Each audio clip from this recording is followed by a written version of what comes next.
17 years old, Dracula took the throne and went on to become one of the most notorious rulers in history. Few realize that although he was actually in power for only 7 years, he managed to unite the province of Wallachia for the first time in centuries. And how did he do it?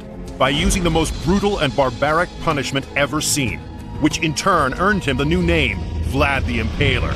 Today, much of his legacy and the kingdom he helped to build have been destroyed, but clues that reveal who he was and evidence of his reign of terror still remain, buried beneath the ground. Just 215 miles from the capital city of Bucharest lies a massive bat cave. It's among the largest in Romania, and it's where the legend of Dracula begins. The cave is from that way. It's not far away. We have to walk 5 minutes. Spelunker Vadim Bondar knows these caves like the back of his hand. He was taking me down into this cave system that's home to several species of bats. It's a world which has never been fully explored. It's hard to believe, but in all, there are 12,500 caves beneath this Romanian landscape. The cave we were heading into is part of a 15-mile network that descends more than 300 feet below the surface. Okay, done. Now we prepare to come in. Yeah. Okay, this is our suite. Okay.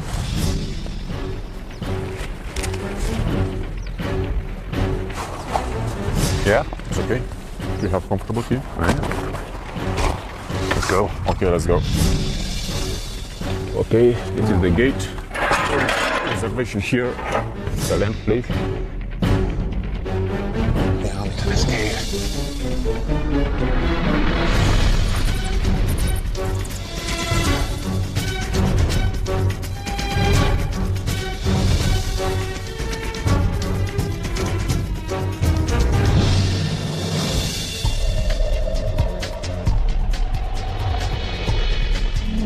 It's really kind of spooky. What is it? Oh, wow. Look at the sound. Oh, yeah. The sound of the bat. Oh, there they are. Look at the bat. Look at them. They're all over the place. All of them. How cool.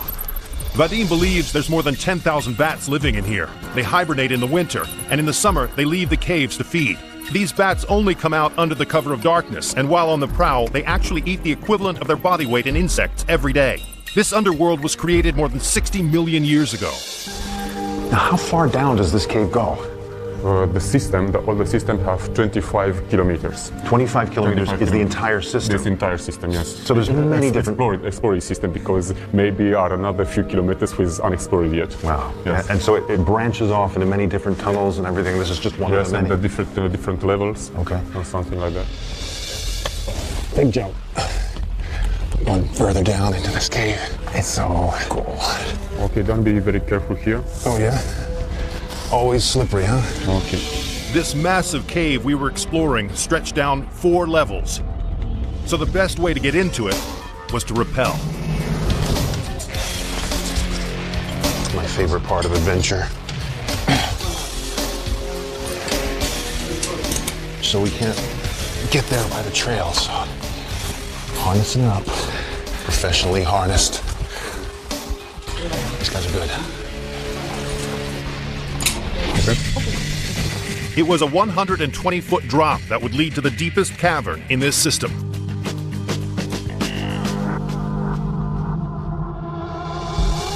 You have another 15 meters. This is the last level of that cave. Man, this is beautiful. Wow. Listen to the echo. Hello! This place is big. You got a lot of caves, you got a lot of bats. Yes. It's kind of understandable how people could make the connection between Romania and vampires. Yeah? Yes. Yeah, Yes. okay. Yeah, good. Yes. So there could be vampires in here, who knows? Why do you think Romania has such a reputation for mystery and legend? I mean, what gives the place that quality? In my opinion, the first reason is the Dracula. Right, the book. The book, yes. The book was written by Bram Stoker in 1897, over 400 years after Vlad Dracula died. And the setting for the book's famous Nosferatu is modern-day Romania, the landscape of which is filled with caves like the one I was exploring. So who was this real-life prince who in 7 short years left behind a legacy of terror? His story begins in 1431, when Vlad was born. It was the 15th century, an incredibly tumultuous and brutal time in the region. Dracula got his name from his father, who was a member of an elite society called the Order of the Dragon. It was an elusive fraternity founded by the Holy Roman Emperor in 1408. In Romanian, Dracul means dragon, so his father adopted that as his nickname. And Dracula literally means son of the dragon, or son of the devil. The Ottoman Empire and the Hungarian Empire were the major powers, and the province of Wallachia sat in the middle of the two. Arch enemies, the Hungarians and the Ottomans both used Wallachia as a pawn, and Vlad became a crucial piece in their game. When young Vlad was only 12, the Turks helped to get his father back onto the throne of Wallachia. But to repay them, Vlad's father had to send Vlad and his brother to the Turks as hostages. If their father tried to double-cross the Turks, the boys would likely have been killed. But the Hungarians were circling Wallachia, just waiting to attack. And to make matters worse, Vlad's father was hated by those he ruled. So in 1447, his subjects joined with the Hungarians and went in for the kill. Dracula's oldest brother was buried alive, and his father was assassinated by his own people. After his father's death, the Turks released Vlad with their own agenda. They appointed him officer of a Turkish army to help him avenge his father's murder and claim the throne. Just 17 years old, what Vlad Dracula was about to do is far more terrifying than fiction.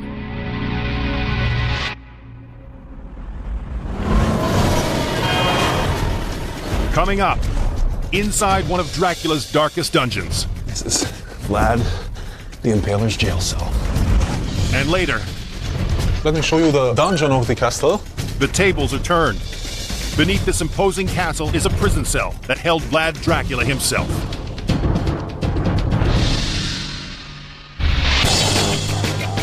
Although the novel Dracula takes place in Transylvania, its author, Bram Stoker, had never set foot there.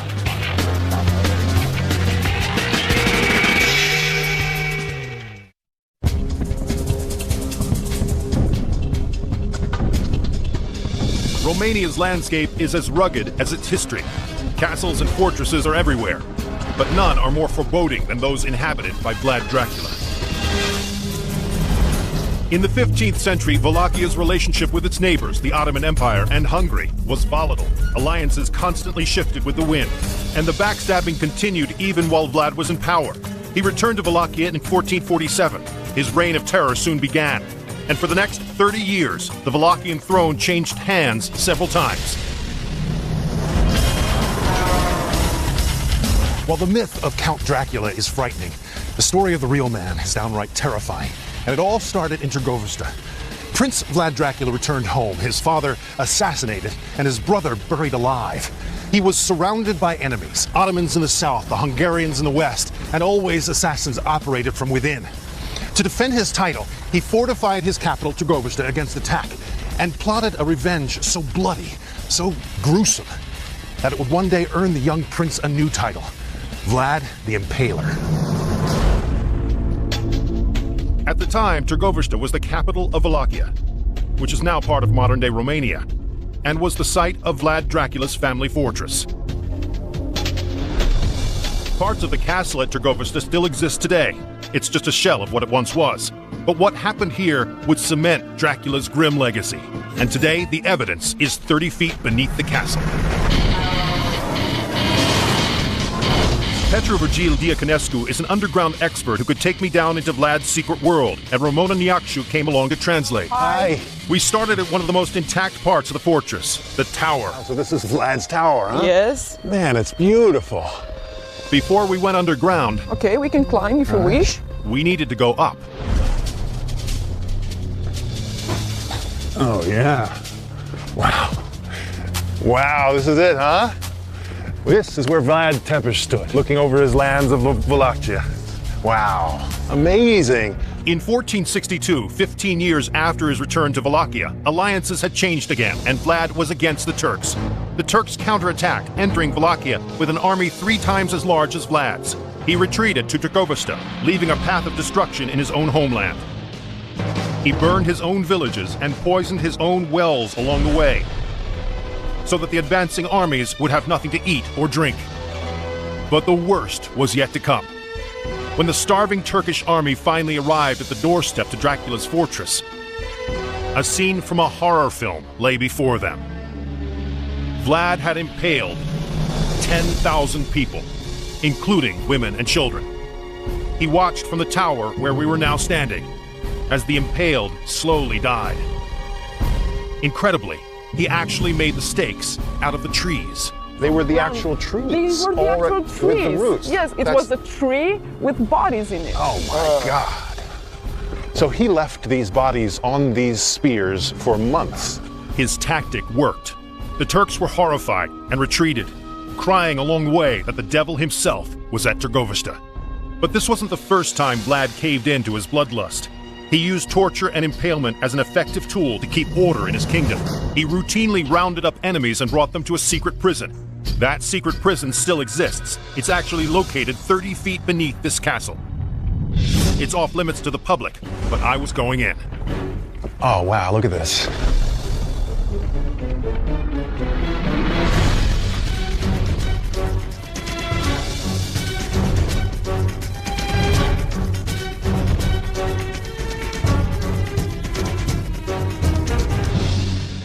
So this is the actual prison cell for his prisoners. This is the prison cell, yes. Here were held until they were convicted. I see. But here we have two rooms, two identical rooms, yes. From here we are entering another room. Let me go in here. Yeah, oh yeah, it's about the same size as the other one. This is Vlad the Impaler's jail cell. I don't think I would want to spend a day of my life imprisoned by Vlad the Impaler. Yeah, not a lot of room, but here it is. This is the original walls, right? Yeah. Original foundation. This is the original foundation. We are standing beneath the palace. We are underneath the palace here. Underneath the palace. The room I was in is thought to be one of the prison cells beneath Dragovista. It was part of a massive underground complex of dark dungeons and elaborate torture rooms. And 30 feet above this complex would have been Dragovista Castle itself. At its peak, the castle was an imposing and impressive structure, towering 88 feet into the sky.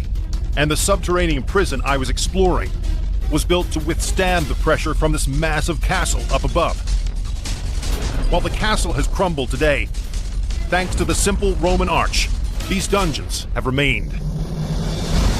The prisoners who were brought here knew what might be coming.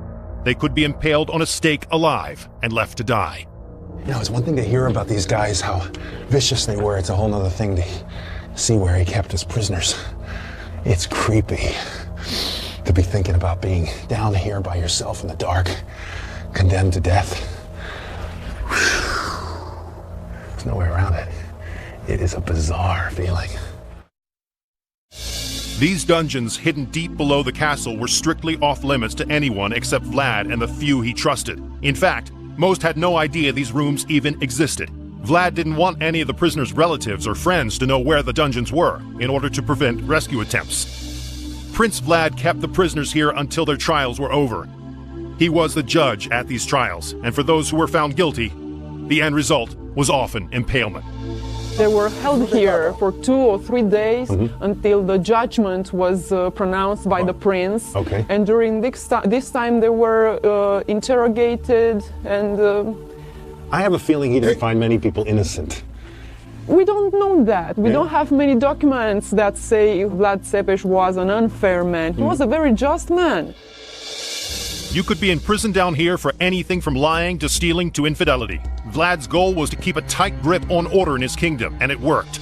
During his reign, crime and corruption were wiped out. That's why even today, many Romanians remember Vlad as a hero and not a murderous madman. Vlad punished these crimes by cutting off limbs, skinning, boiling, or roasting people alive. But impalement was his method of choice, and it was a slow death that could last days. The stake was usually oiled, and Vlad made sure the point wasn't too sharp, so the victim wouldn't die immediately. The stake was inserted into the victim, and their own weight would slowly send the stake through their body. But Vlad's victims didn't always know they were about to meet their deaths. He once invited the sick and poor to Dragovista for dinner. He then locked the doors of the hall and set the room on fire, essentially eradicating poverty in Wallachia at this very castle. But this underground prison was just the first of many strongholds Dracula built, both above ground and below. In 1457, Dracula built another fortress 40 miles northeast, even more imposing than the first. It was called Ponare Fortress, and it was the next stop in Dracula's blood-soaked underworld. Oh, wow. Look at that. He was a guy who took it to extremes. Look at that. Right there on the hill. Amazing. It's a 1,500-step climb up the steep hillside just to get to the entrance. Oh, my God. Look at this. Oh, he could rule, he could command, he could do everything from up here, man. On both sides. It's amazing. The Argeș River and the valley, and if any Turks come up that valley, man, you know it.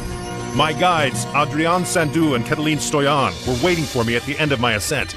That's quite a climb. Yes. How you doing?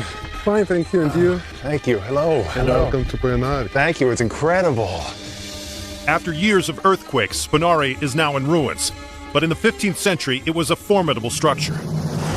When he came to power at Târgoviște, Vlad's first order of business was to avenge the death of his father and older brother.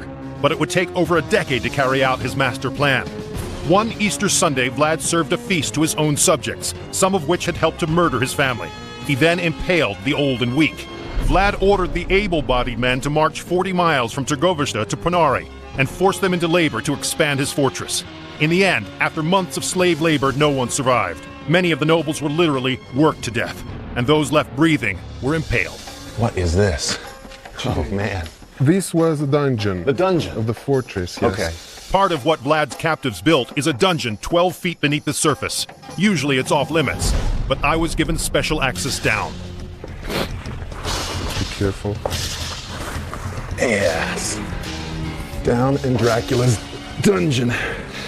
You really feel like you were jailed for life down here. Yes. So, how many people did he keep down in this place? Just a few people. Yeah, just a few prisoners? Because he used to impale them very quickly. He didn't have that many prisoners because he impaled them before he put them down here. Wow. But there's more. Though today this dungeon is in ruins, 500 years ago it would have been under 4 levels of the castle. And directly above this room would have been Dracula's master bedroom, where he could hear the cries and pleas of his prisoners only a few feet below him. Ponare was one of Dracula's strongest fortresses, but it was also the site of one of his greatest tragedies. Vlad's mass impalement didn't keep the Turks away for long, and in 1462 they retaliated. This time they came prepared. They put Dracula's own brother Radu in charge of a massive army and surrounded this castle. There seemed no way out for Dracula. His wife refused to be taken alive and threw herself off the tower to her death. But Dracula would not surrender. He vanished into the Romanian underground. According to legend, Vlad Dracula disappeared into escape tunnels carved into the side of the mountain, and with the help of local peasants, fled to a nearby province called Transylvania.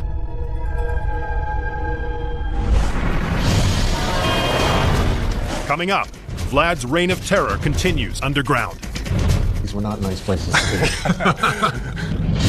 And later, a super bunker buried 150 feet beneath the ground.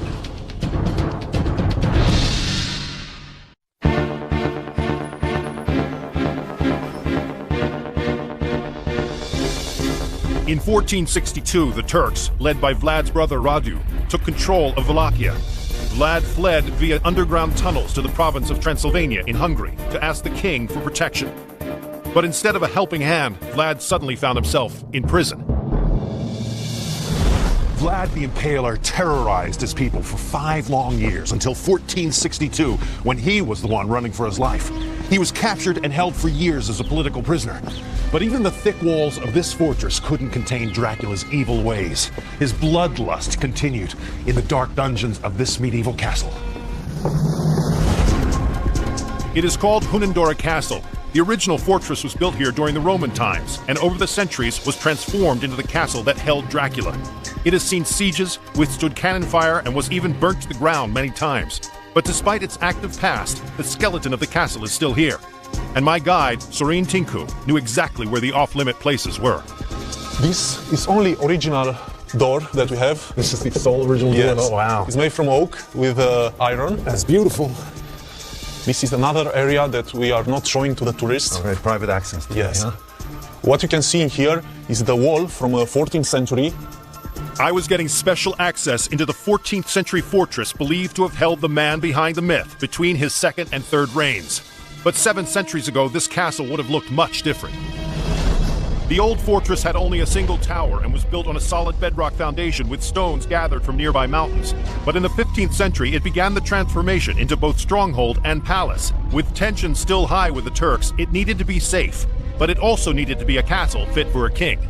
In 1441, the Hungarian king added 7 towers. He also added grand halls, guest rooms, and a chapel. The unique engineering combined late Gothic styles with early Renaissance, making this castle an architectural marvel. But that's not all. By building a castle on top of an existing fort, he created an interior and an underground. Sorin led me to these restricted passages deep below the castle. Hey, look at that. Wow, how cool. Oh, it keeps on going. This underground tunnel was quickly put to use to defend the castle in the brutal Middle Ages. During a siege, these subterranean spaces allowed the king to live comfortably up above, while his loyal army was down below, defending him. So this is where the battle is waged. Yes, yes. The gunfighters standing here with a gun hanging on this wall because it was very heavy. Well, we are now facing the first guns in the history, and this one is a hole for ventilation because it was a lot of smoke, and they could die in here. Yeah. This maze of military tunnels snaked all through the castle. Let me show you another part of that tunnel. But this palace's underground is an important part of Dracula's darker days. Let me show you the dungeon of the castle. The dungeon at Hunadora Castle is one of the few prisons to have ever held Vlad the Impaler. Wow, In so here, this is cool. This is the prison cell. yes. These were not nice places to be. Dark and dank, baby. I'm pretty cold. Wow. You just don't want to be held prisoner in a place like this. You know for sure. This prison cell was small and made of stone. There was no heat, and during the cold Transylvanian winters, the temperature could fall well below freezing. Vlad ended up in here as a result of the constant power struggle in the region. His brother Radu, who held the throne in Wallachia, was allied with the Turks, and Vlad's imprisonment secured Radu's place of power. Much like when he was a child, Vlad was still a valuable pawn. So when he came to the Hungarian king for help, he was imprisoned.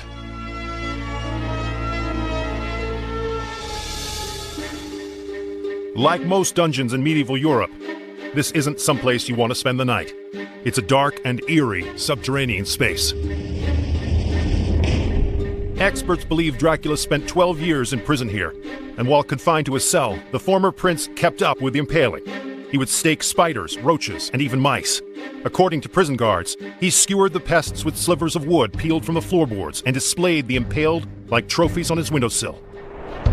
Supposedly, Dracula was mesmerized after impaling his victims. They say he would fixate on their tiny death twitches until they finally stopped moving. In prison, Vlad remained the impaler, and outside, alliances shifted once again. After 12 years of captivity here, the Hungarians set Dracula free. In 1475, he got his chance to reclaim the throne, when his brother Radu died of syphilis. A year later, Vlad reconquered Wallachia. Today, few realize that beneath this castle sits a subterranean space that once imprisoned one of the world's most ruthless leaders. Coming up, World War II comes to Romania, and its underground takes on a whole new meaning. This is a long and mysterious passageway, isn't it? Yes, it is. And later, digging up Vlad's final resting place.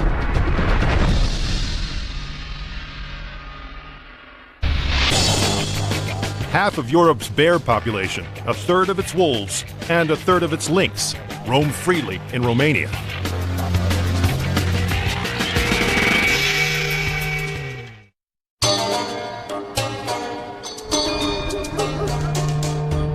Vlad's reign of terror wasn't the only treacherous period in Romania.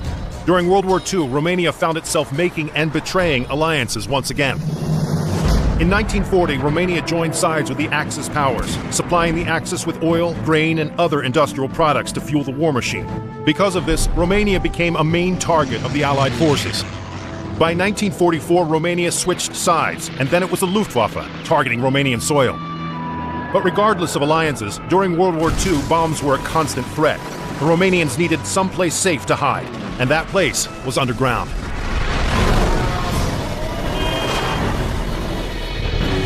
I was heading to a little-known treasure buried beneath Transylvania, to a massive salt mine that could provide salt to the entire world for 100 more years, and was the perfect spot for a bomb shelter.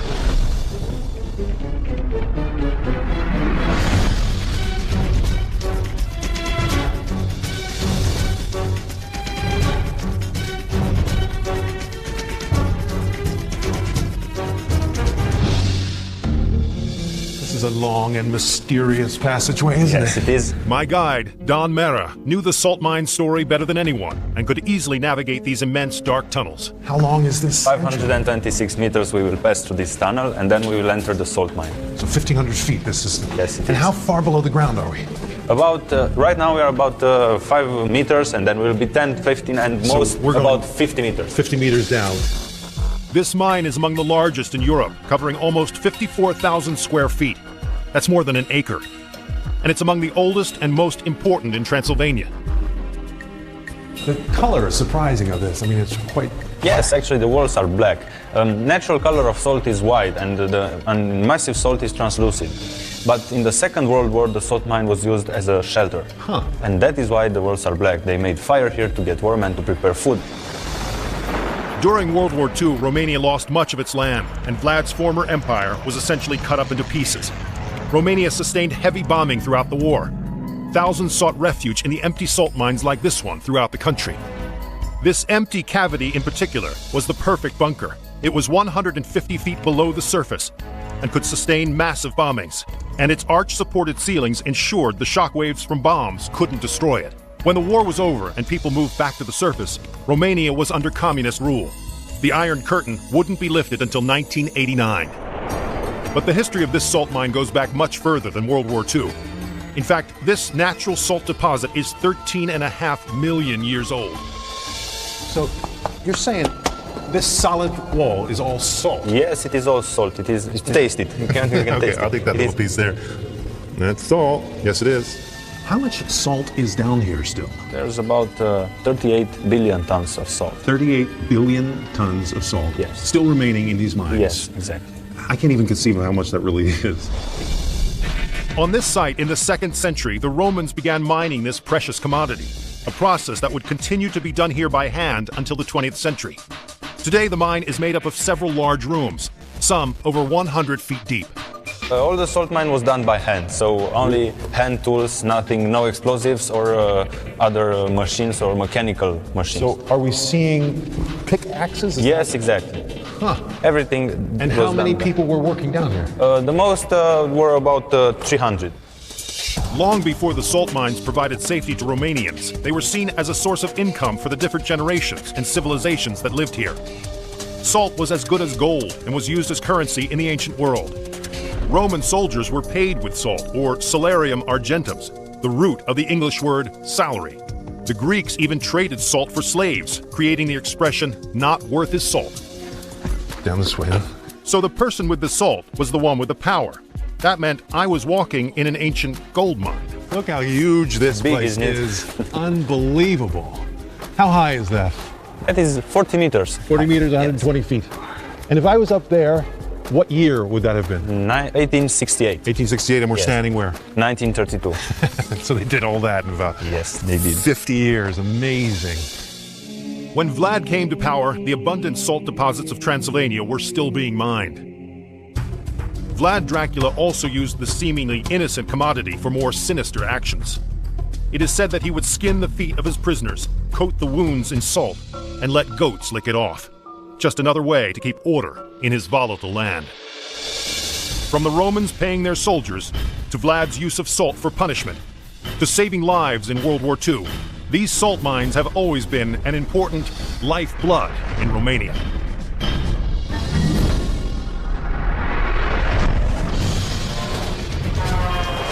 Up next, Vlad lives on, both above ground and below.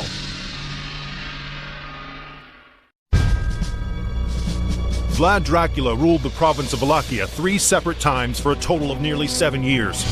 But it's what he left below the ground that's most impressive. Over the years, Vlad had gained himself many enemies, but some of his greatest enemies were members of his own family. At the time, there was no clear plan for succession of the throne, which meant that all princes within the dynasty had the right to rule. So brother fought brother for power. During the height of his second reign, Vlad built a new palace on the outskirts of the province. It was a fortress that would solidify his power.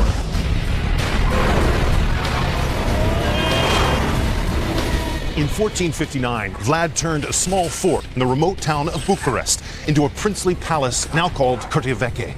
He built a massive citadel and surrounded it with his loyal subjects and wealthy merchants, and Bucharest soon grew into a political and economic power.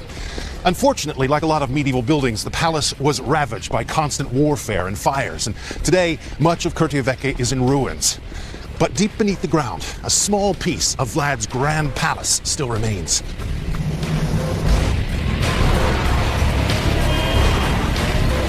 Gabriel Constantine was my key to getting into one of Vlad's most famous fortresses, and Monica Findlay would translate.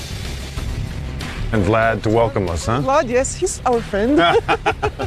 He looks very stately today. Okay, let's go inside. Today the entrance is easy to miss. But just 10 feet beneath our feet lies the very foundation that established a new capital.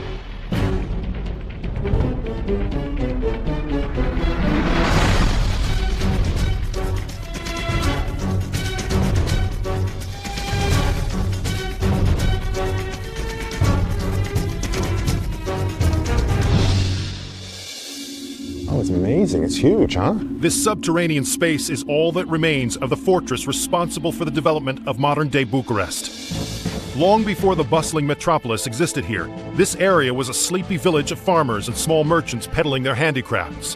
When Vlad arrived, he took an ordinary observation tower and transformed it into a 10,000-square-foot fortress complete with a royal residence and marketplace. But this was more than just a place for local farmers to sell their crops. It was where Vlad Dracula established his slave trade. Vlad allowed non-Christians, criminals, and captured Turks to be sold as slaves, and soon this area began to thrive.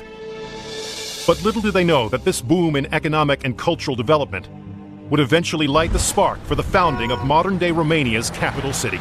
Traces of Vlad Dracula's original design still remain, if you know where to look.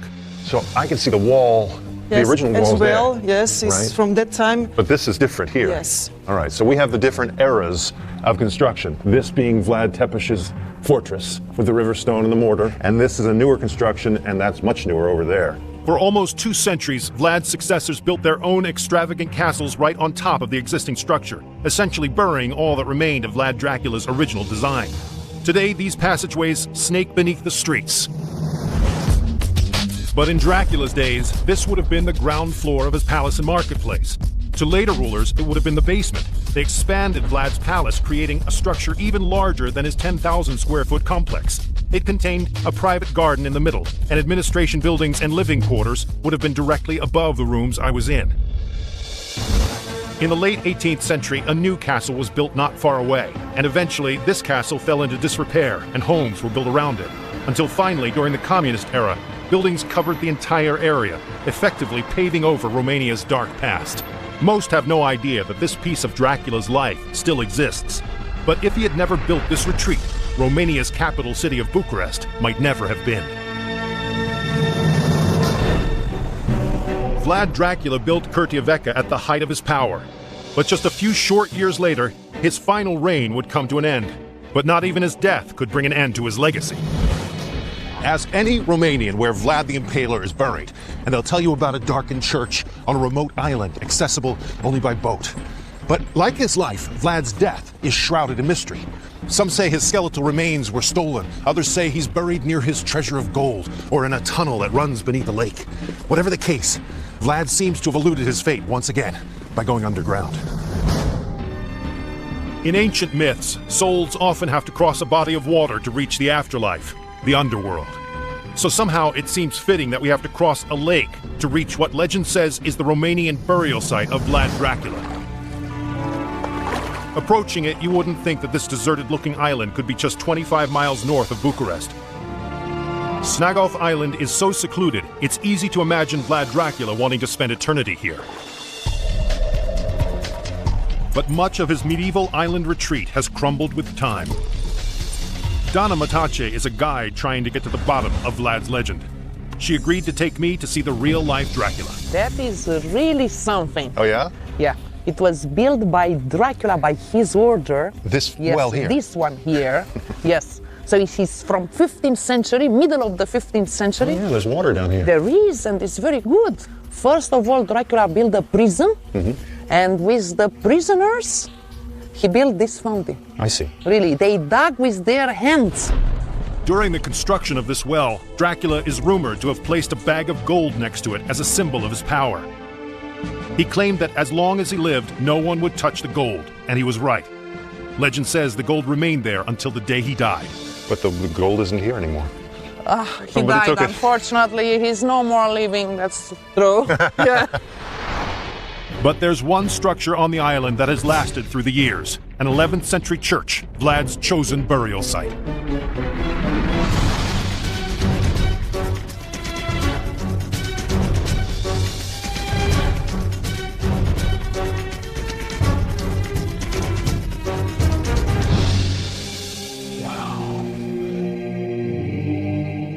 You can feel his presence. Oh, here we go. There he Look is. at him. Look at him, Hello, please. hello. Yes. He is here. Vlad the Impaler. Yes. This is his tomb. This is his tomb. Yes, And this is his tomb. his remains are under here now? We think so. This is the mystery. Some of the people says that he couldn't have been buried in a church after many things he did. Just about every aspect of Vlad Dracula's death and burial remains a mystery. Most sources say that he was finally killed in battle and beheaded by the Turks in 1476. The Turkish version ends with Vlad's head displayed on a stake in Istanbul, as visible proof of Vlad the Impaler's demise. But those who revere his legacy say that his friends buried his head on Athos Mountain in modern-day Greece. So why not put these rumors to rest? In 1935, a group of archaeologists tried to do just that. But what they found buried beneath the site where I was standing brought more questions than answers. They discovered some rich clothes, very fitted for a prince. They discovered a special ring with the coat of arms of Dracula. But Vlad's bones were never found. Much like the many myths inspired by Bram Stoker's vampire Count Dracula, many mysteries surround the fate of the real-life Vlad the Impaler.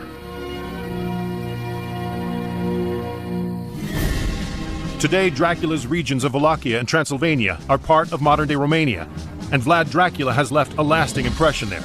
But his legacy goes well beyond the fortresses, churches, and even the capital city he helped create. Vlad ruled for a short span of nearly 7 years. It's hard to fathom, but during that time, it's said he killed between 40 and 100,000 people. Mystery will always surround the real-life prince called Dracula. And who knows what other secrets he's